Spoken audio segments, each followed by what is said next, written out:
madaxweynaha dalka maanta Soomaaliyeed dawlad loo xuri waxa duubka loo xiray niman dib ula ciireyn dalkeenii furnaa wuxuu ku xiray deer biro adag degdeg buu u soo xiray halkii daad ka soo galo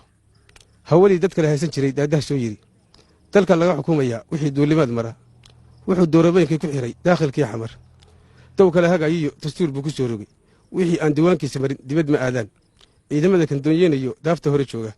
taawush culunliyo wuxuu danab u soo dhoobay inuu kala dambeyntiyo amniga dib u adkeeyaa daryeel caafimaad buu furay doogninkii qaba deeqdiisa waa horay intii diif la soo galay dulmi kuma adeego iyo wuxuu diirto kaligiis sida dayaxa nuuraya baa loogu dirsaday faramaajo waa dir goban doorsayn abid waa damal harweyd iyo xareed deeqdi aadmiga dirna waa u leeyahay inuu dawlad maamulo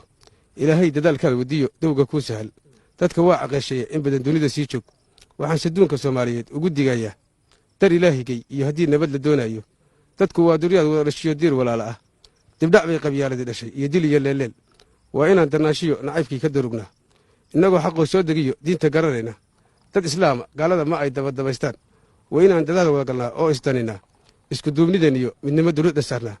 waa inaan duruuf faajitay dib u heshiinaa waa inaan dulqaad iyo tixgelin dabacsan beernaa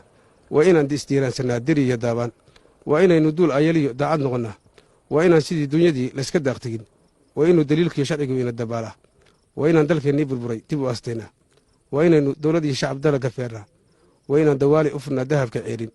waa inaan dhalinta dadag u yeelnaa dalanbaabigii iyo tahriib laga dawoobaa waa inaan dayaxa tigsanaa laysma daayaco dalku waa habsaameeyey intaan dawlad noqonayno nabad lagu dekeeyiyo intaan darajo gaarayno dibindaabye mooyee ninkaan duug ka talinaynin intuu idin dayeysiin lahaa hawdanaynina dibna haw jaleecin inaad dib ku noqotaan